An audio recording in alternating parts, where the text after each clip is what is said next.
Amén. Vamos a hablar de qué? La humildad de un hombre de Dios.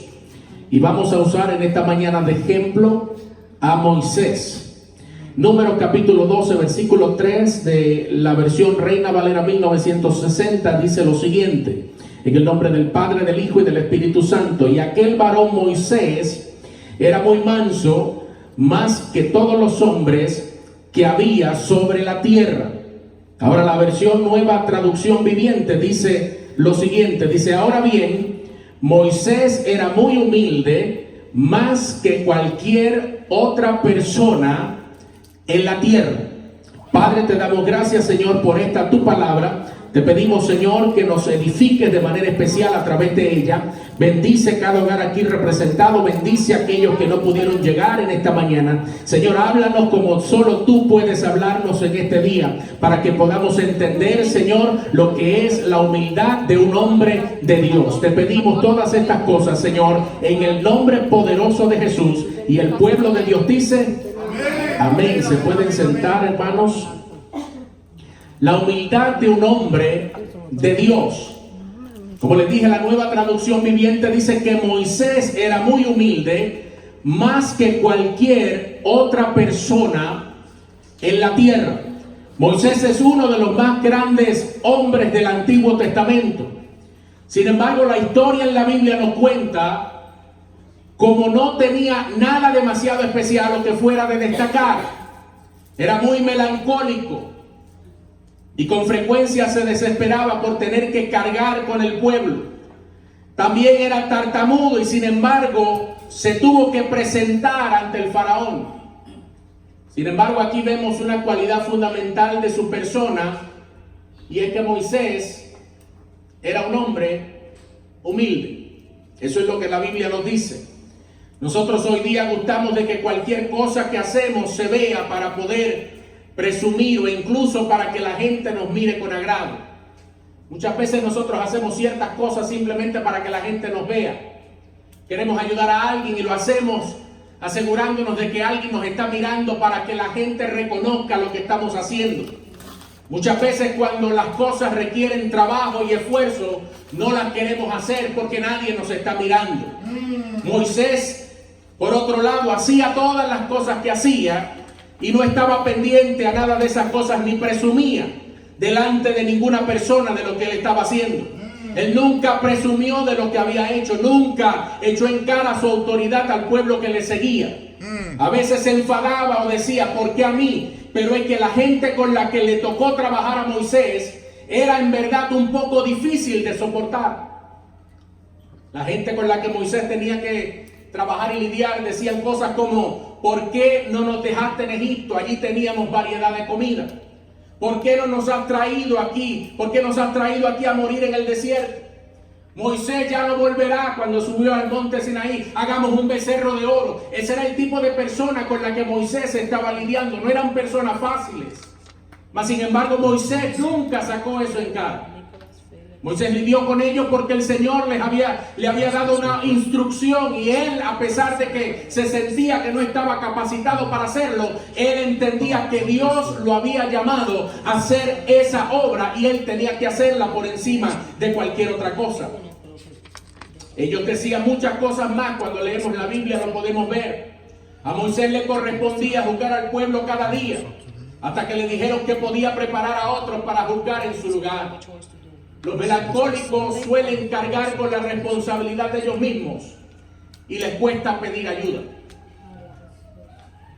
Esa frase como que parece que me está hablando a mí mismo.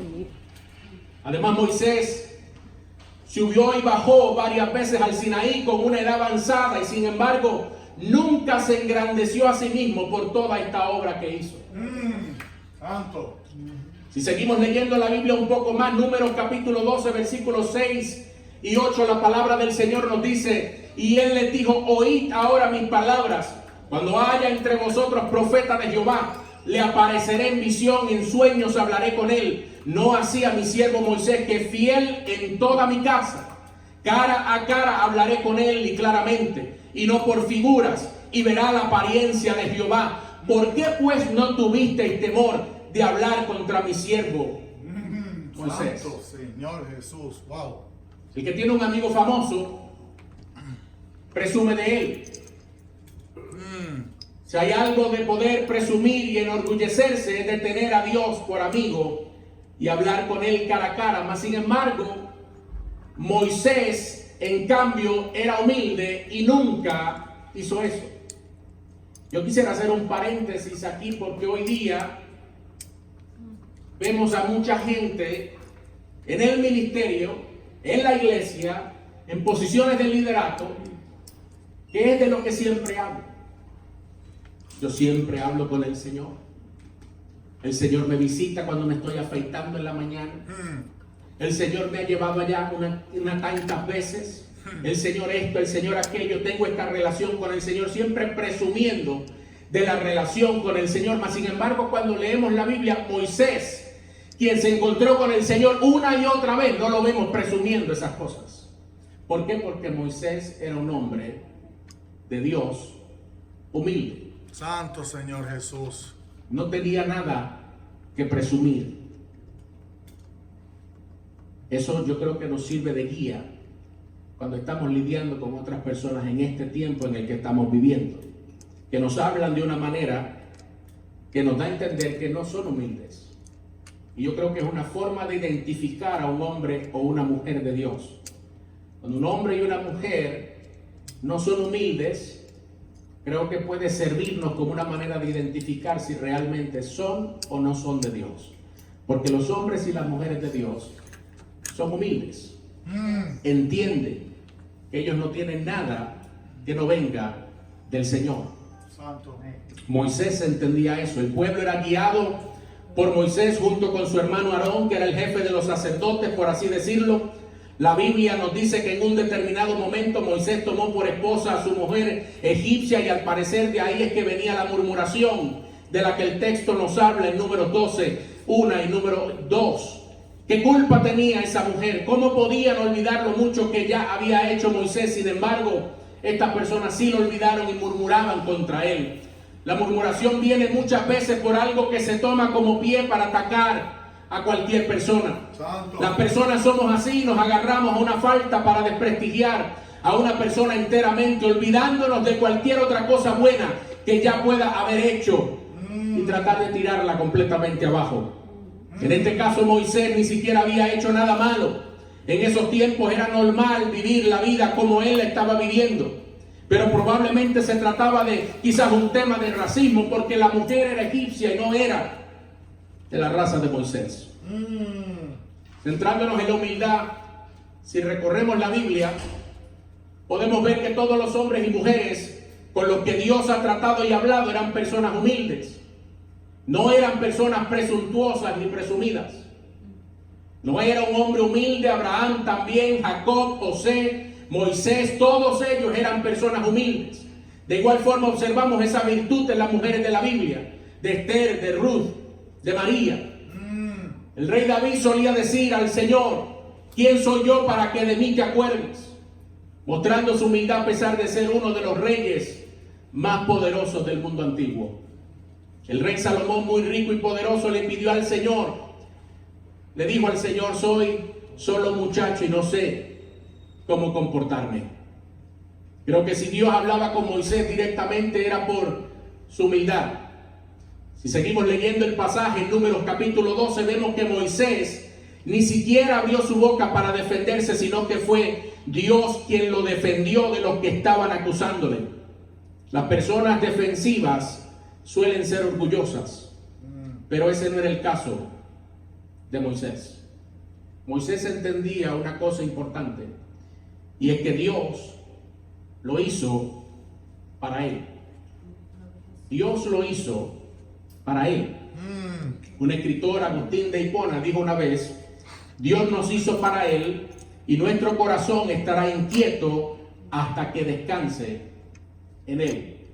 Hay gente que piensa que Dios los hizo para sí mismos.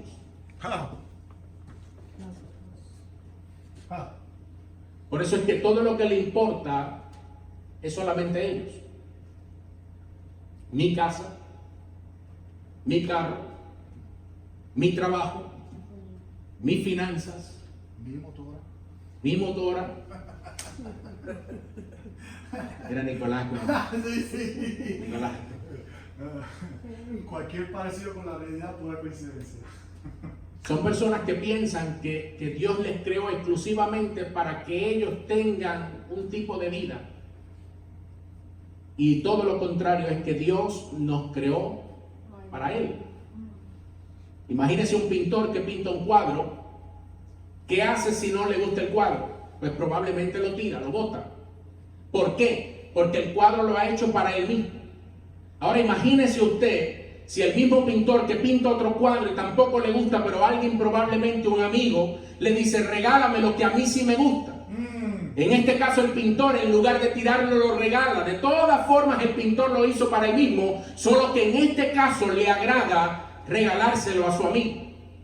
De la misma forma, Dios nos crea para Él y solamente para Él. El objetivo principal de Dios al crearte y al crearme a mí no es que tú tuvieses una buena vida, ni que fueses feliz, ni que tuvieses una autoestima alta. Dios no quiere ser solamente alguien a quien tú acudes si tienes un problema, aleluya, y una vez resuelto te alejas, sigues viviendo tu vida como si tal cosa. Él te creó para Él mismo, para poder amarte, porque Dios es amor. ¿Por qué nosotros tenemos hijos? Para poder amarlos. El amor de Dios te va a hacer a ti feliz y te va a dar una buena vida y hasta te va a dar estima en Cristo. Pero el propósito primero y primordial no es que tú tengas todas esas cosas, sino que tengas a Dios. Gloria a Dios. Gloria a Dios. Y comprender eso es algo que te va a llenar de humildad. Cuando tú reconoces eso, yo creo que has dado un paso de avanzada. Amén.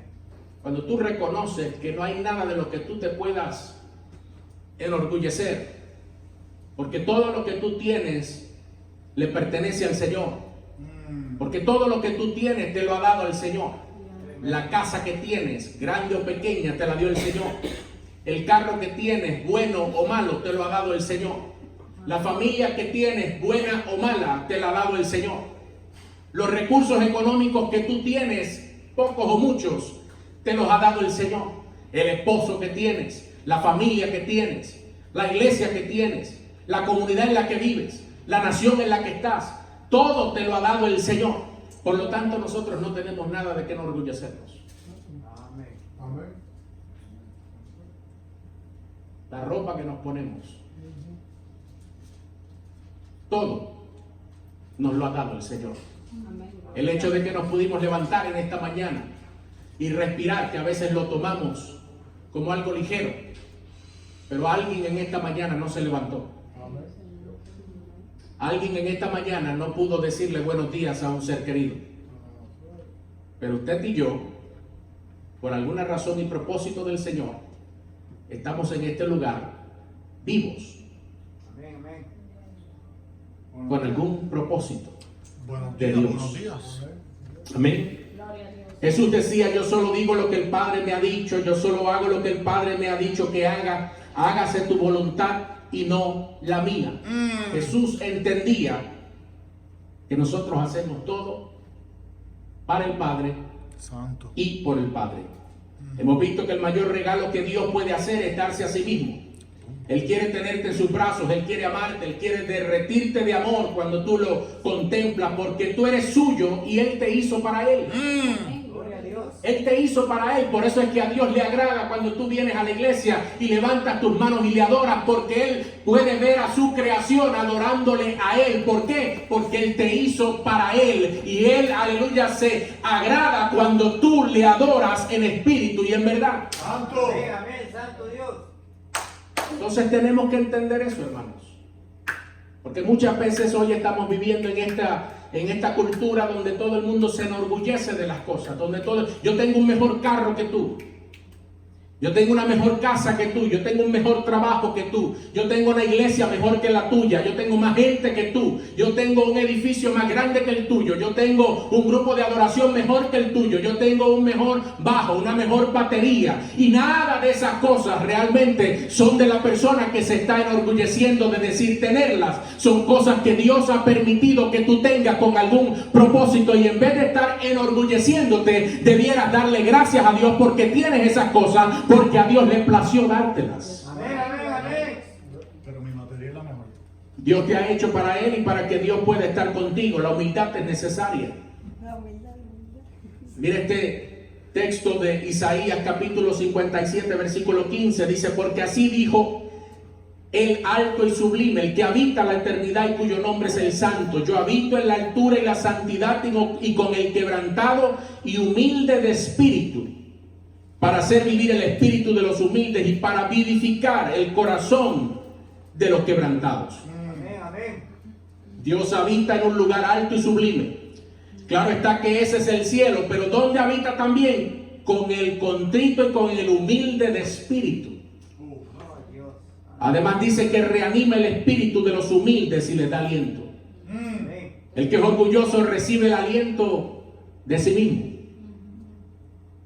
pero el que es humilde recibe aliento de Dios. Amén, amén, aleluya. Amén, gloria a Jesús. En el mundo se valora mucho ser alguien, tener una carrera o tener estudios o tener dinero para poder sentirse orgulloso y tener una autoestima alta y elevada. Pero Dios lo que quiere es que seas humilde, más que tú seas un gran personaje. Dios no quiere tanto que estés seguro de ti mismo, sino que Él quiere que tú estés seguro de Él. Santo. En definitiva, se trata de menguar para que Él crezca Amén. Gloria a Dios. en nosotros. Amén. El orgulloso está lleno de sí mismo y no cabe nadie más. Es como una copa llena en la que no puedes meter más vino. Y habrá quien diga: yo menguo para que crezca Dios, pero yo no me dejo de nadie ni que nadie me diga nada. Yo me someto a Dios, pero no me someto a nadie más. Eso también es orgullo. Y de eso también padece mucho aún la iglesia del Señor. Dice: no hace falta someterse a los demás y ponerse de rodillas. Hay que ser humilde, que es distinto. No creer que uno lo sabe todo y que lo que te digan los demás no vale absolutamente nada. Cuando surge un conflicto o una discusión, muchas veces se aprende más si dejas a un lado tu orgullo. Te paras y comienzas a pensar: ¿seré yo que estoy equivocado? Incluso a veces es la otra persona la que se ha equivocado, pero merece la pena pelearse o perder una amistad por seguir en tu postura. ¿Merece la pena perder una familia? No. Todo por no querer perder una discusión. Todo por querer ser más orgulloso que el otro. Todo porque yo tengo la razón y a mí nadie me dice nada. No vale la pena. No se trata de dejarse pisotear de los demás. Se trata de que formas parte de algo que es más grande que tú y que yo. Una familia que es la iglesia. Santo.